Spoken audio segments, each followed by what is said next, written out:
ഇതിനകത്തൊരു ഒരു രാഷ്ട്രീയ താല്പര്യത്തോടു കൂടി ഒരു ഇടപെടൽ, അതായത് ടീച്ചറെ ഫ്രെയിം ചെയ്തുകൊണ്ട് ഇങ്ങനെ ഒരു ബോധപൂർവമായ ഒരു അറ്റാക്ക് നടത്തുന്നു, അതിന് പിന്നിൽ വലിയൊരു ആസൂത്രണം നടന്നിരിക്കുന്നു. ഈ നിലയിൽ തന്നെയാണോ താങ്കൾ പരാതിപ്പെട്ടിരിക്കുന്നത്? ഇങ്ങനെ ചില ആളുകളെ സംശയമുണ്ട് എന്ന് പറഞ്ഞുകൊണ്ടാണോ താങ്കൾ പരാതി നൽകിയിരിക്കുന്നത്?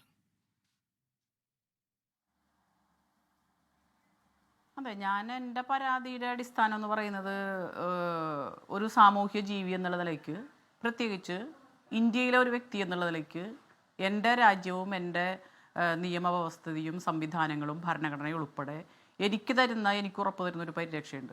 അത് അന്തസ്സാർന്ന് ജീവിക്കാനുള്ള അവകാശമാണ്. എൻ്റെ ഒരു മൗലിക അവകാശമാണ്. ആ മൗലിക അവകാശത്തിന് നേരെയുള്ള കടന്നുകയറ്റമാണ്. ആ കടന്നുകയറ്റത്തിൽ അത് ചെയ്തവർക്ക് പല ലക്ഷ്യങ്ങളുണ്ടാവാം, അവർ ഗൂഢാലോചന നടത്തിയിട്ടുണ്ടാവാം. അതൊക്കെ എൻ്റെ പ്രത്യക്ഷത്തിലുള്ള ഡയറക്റ്റായിട്ടുള്ള വിഷയമല്ല, മറിച്ച് ഒരു വ്യക്തി എന്നുള്ള നിലയ്ക്ക് അന്തസ്സാർന്ന് എനിക്ക് ജീവിക്കുക എന്നുള്ളത് എൻ്റെ റൈറ്റാണ്. ആ റൈറ്റിനെതിരെ ഉള്ള കടന്നാക്രമണമാണ്. ആ കടന്നാക്രമണത്തിനെതിരെ ഞാൻ പരാതിപ്പെട്ടു. അതിന് എന്നെ അപമാനിക്കാൻ ശ്രമിച്ച ആളുകൾക്കെതിരെ എനിക്ക് കിട്ടാവുന്ന തെളിവുകൾ വെച്ച് ഞാൻ പരാതി കൊടുത്തു. ടീച്ചർ ഇട്ടിരിക്കുന്ന ഈ ഫേസ്ബുക്കിലിട്ട കുറിപ്പിൽ പറയുന്നൊരു ഭാഗം ഇങ്ങനെയാണ്: സോഷ്യൽ മീഡിയയിലൂടെ പ്രചരിപ്പിക്കുന്ന അപവാദങ്ങൾ മാനസികമായും സാമൂഹ്യമായും ഒരു വ്യക്തിയെ മാത്രമല്ല വേദനിപ്പിക്കുന്നത്, കൂടെയുള്ള ജീവിത പങ്കാളിയെയും മക്കളെയും ബന്ധുക്കളെയും സ്നേഹിതരെയും സഹപ്രവർത്തകരെയും ഒക്കെയാണ്. ഇതിനുശേഷം ടീച്ചർ ഇന്ന് മാധ്യമങ്ങളെ കണ്ടപ്പോൾ ഭർത്താവ് കൂടെ ഉണ്ടായിരുന്നു മാധ്യമങ്ങളോട് സംസാരിക്കുമ്പോൾ. അപ്പോൾ അദ്ദേഹം പറയുന്നുണ്ട്, ഞാൻ ചവിട്ടിപ്പൊളിച്ചു എന്ന് പറഞ്ഞ് ഈ പത്രത്തിൽ വന്നിരിക്കുന്ന നിങ്ങൾ പ്രചരിപ്പിക്കുന്ന വാതിൽ ഇതാണ് എന്ന് പറഞ്ഞ് വീടിൻ്റെ വാതിൽ കാണിച്ചുകൊണ്ട് അദ്ദേഹം പറയുന്നുണ്ട്. ഈ ഒരു വാർത്തയും ഇതുമായി ബന്ധപ്പെട്ട വിവരങ്ങളുമൊക്കെ പുറത്തു വന്നപ്പോൾ കുടുംബം എങ്ങനെയാണ് ടീച്ചർ പിന്തുണച്ചത്? അവരെങ്ങനെയാണ് പ്രതികരിച്ചത്? പ്രത്യേകിച്ച് താങ്കളുടെ ജീവിത പങ്കാളി, കാരണം ഇത് ആകെ കുടുംബത്തെയും ബന്ധുക്കളെയും ഒക്കെ വേദനിപ്പിച്ചൊരു സംഭവമായിരുന്നു എന്ന് മനസ്സിലാകും വിധമാണ് താങ്കൾ ഈ കുറിപ്പ് എഴുതിയിരിക്കുന്നത്. അതെ, എനിക്കതിൽ പറയാനുള്ളത്, താങ്കളൊരു മാധ്യമപ്രവർത്തകൻ മാത്രമല്ല, ഒരു എഴുത്തുകാരനും കൂടിയാണല്ലോ. ഇങ്ങനെ ഒരു ഗതികേട് ഏതെങ്കിലും ഒരു സമൂഹത്തിലെ ഒരു വ്യക്തിക്ക് ഉണ്ടാവുമോ? അതിപ്പോൾ എൻ്റെ ഭർത്താവട്ടെ ഞാനാവട്ടെ, എൻ്റെ വീടിൻ്റെ വാതിൽ ആരും ചവിട്ടിപ്പൊളിച്ചിട്ടില്ല, നിങ്ങൾ നോക്കൂ എന്ന് മീഡിയയോട് പറയേണ്ട ഒരു ഗതികേട് ഈ വൈകൃതം ബാധിച്ച ചിലർ ഉൾക്കൊള്ളുന്ന ഈ സമൂഹത്തിലല്ലാതെ വേറെ എവിടെയെങ്കിലും നിങ്ങൾക്ക് കാണാൻ സാധിക്കുമോ?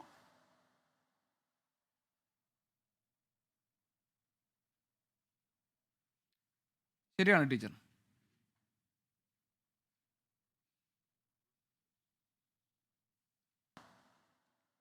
ഇനിയിപ്പോൾ ഇതിപ്പോൾ ഞാൻ പറഞ്ഞത് മറുപടി പറയേണ്ടത് ഞാൻ മാത്രമല്ല എന്നാണ് ഞാൻ സൂചിപ്പിച്ചത്. മനസ്സിലായി, എനിക്ക് മനസ്സിലായി അത് ടീച്ചർ. ഈ പ്രശ്നത്തിന് മറുപടി പറയേണ്ടത് ഞാൻ മാത്രമല്ല, നമ്മൾ രൂപപ്പെടുത്തിക്കൊണ്ടുവരുന്ന ഒരു സമൂഹത്തിൽ നിന്നാണ് ഇതൊക്കെ ഉണ്ടാകുന്നത്. അല്ല, ഇതിൽ ഒരു ഭാഗം എന്താണെന്ന് വെച്ചാൽ, ഈ പ്രതിപക്ഷ നേതാവിനോട് ഈ കാര്യങ്ങൾ ചോദിച്ചപ്പോൾ അദ്ദേഹം പറഞ്ഞത് രാഹുൽ മാങ്കൂട്ടത്തിനെതിരെ ഇങ്ങനെ ഈ സമൂഹ മാധ്യമങ്ങളിലൂടെയൊക്കെ കാര്യങ്ങൾ എഴുതുമ്പോൾ ഈ മാന്യതയൊന്നും കണ്ടില്ലല്ലോ എന്നാണ്. ആ പ്രതികരണം കേട്ടപ്പോൾ ടീച്ചർക്ക് എന്ത് തോന്നി? നിരാശ തോന്നി. അദ്ദേഹം ഒരു പ്രസ്ഥാനത്തിൻ്റെ നേതാവാണ്, ഒരു കേരളത്തിൻ്റെ പ്രതിപക്ഷ നേതാവാണ്. അപ്പം അദ്ദേഹം ആ ഒരു പ്രസ്താവന ഇറക്കിയതിൽ നിങ്ങൾക്ക് എന്ത് തോന്നുന്നു? എനിക്ക് തോന്നിയത് നിരാശയാണ്. ശരി ടീച്ചർ, ഇതിന് പിന്നിൽ നടന്നിട്ടുള്ള പിന്നെ നിയമം കയ്യിലെടുക്കാനാണെങ്കിൽ പറഞ്ഞോളൂ. നിയമം അങ്ങോട്ടും ഇങ്ങോട്ടും കയ്യിലെടുക്കാനാണെങ്കിൽ പിന്നെ നിയമവ്യവസ്ഥയും ഭരണഘടനയും ഒക്കെ വിശ്വസിച്ച് അതിൽ വാഗ്ദാനം ചെയ്ത് അധികാരത്തിലിരിക്കുന്നവർക്ക് പറയാൻ പറ്റുന്നതാണോ അതൊക്കെ? നിങ്ങളുടെ സ്ത്രീകളെ ഞങ്ങൾ ഇങ്ങനെ ചെയ്തെങ്കിൽ ഞങ്ങളുടെ സ്ത്രീകളെ നിങ്ങൾ ഇങ്ങനെ ചെയ്തെങ്കിൽ നിങ്ങളുടെ സ്ത്രീകളെ ഞങ്ങളും ചെയ്യും എന്നു പറഞ്ഞാൽ ആ ഒരു രാഷ്ട്രീയ പ്രബുദ്ധത അത് നമ്മളെല്ലാവരും അളക്കേണ്ടതാണ്. ഈ സാധാരണ നിലയിൽ ക്ലാസ് മുറിയിൽ കുട്ടികൾ അങ്ങോട്ടും ഇങ്ങോട്ടും തല്ലുകൂടുമ്പോൾ അല്ലെങ്കിൽ വഴക്കിടുമ്പോൾ ആരാണോ അതിനെ മുതിർന്നത് ആ കുട്ടിയെ നമ്മൾ വേണ്ട രീതിയിൽ പരിഗണിച്ച് അവനെന്താണോ അല്ലെങ്കിൽ അവൾക്ക് നമ്മൾ കറക്റ്റ് ചെയ്യാൻ വേണ്ട ഒരു നിർദ്ദേശം അല്ലെങ്കിൽ ഉപദേശം അല്ലെങ്കിൽ നേരായ വഴി കാണിച്ചു കൊടുക്കുക എന്നുള്ളതാണ് ഒരു ഉത്തരവാദിത്വം.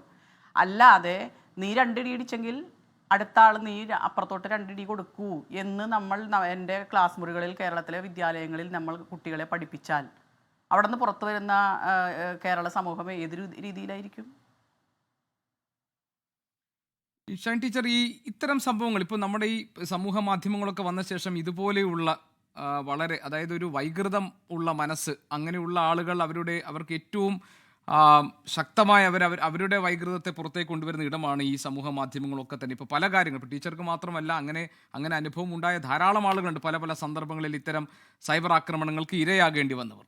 ഇത്തരം കാര്യങ്ങളിലൊക്കെ ഒരു മാറ്റം വരുത്താൻ, ഇതിലെ ഒരു ശുദ്ധീകരണത്തിന് ഈ ആളുകൾ കൃത്യമായി പ്രോപ്പറായി ശിക്ഷിക്കപ്പെടുന്നു എന്ന് ഉറപ്പുവരുത്തുക, അതുപോലെ തന്നെ രാഷ്ട്രീയ പാർട്ടികൾ അവരുടെ അണികൾക്ക് ഇത്തരം കാര്യങ്ങളിൽ നിന്ന് വിട്ടുനിൽക്കാൻ നിർദ്ദേശം നൽകുക, ഈ തരത്തിലുള്ള ഇടപെടലുകളൊക്കെ ആവശ്യമാണ്, തിരുത്തലുകൾ ആവശ്യമാണ് എന്ന് ടീച്ചർക്ക് അഭിപ്രായമില്ലേ?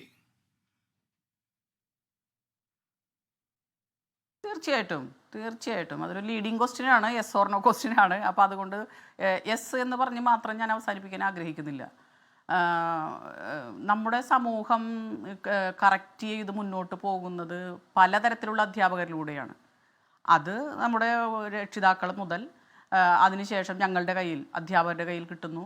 അതിനുശേഷം അവർ പ്രവർത്തിക്കുന്ന പ്രസ്ഥാനങ്ങൾ, സാമൂഹ്യ പ്രസ്ഥാനങ്ങൾ, രാഷ്ട്രീയ പ്രസ്ഥാനങ്ങൾ ഇവരുടെ കൈകളിൽ കിട്ടുന്നു.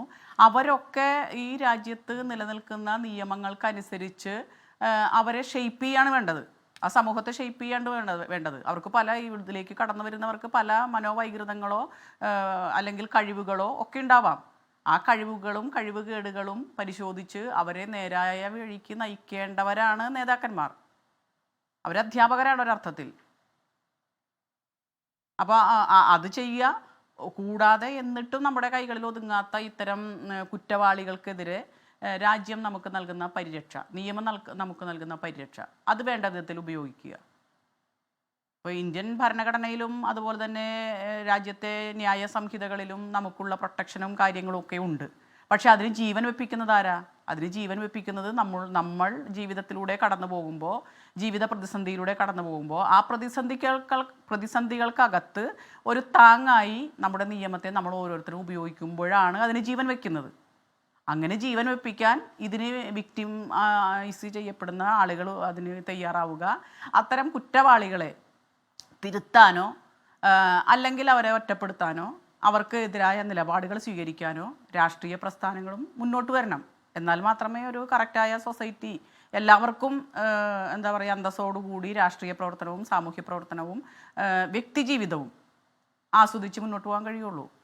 ലോകത്തെവിടെയായാലും ഏത് സമയത്തും 24 വാർത്തകളും ഓഗ്മെന്റഡ് റിയാലിറ്റി പാക്കേജുകളും എക്സ്പ്ലെയിനറുകളും വിശദമായി കാണാൻ ഞങ്ങളുടെ യൂട്യൂബ് ചാനൽ നിങ്ങൾക്ക് സബ്സ്ക്രൈബ് ചെയ്യാം.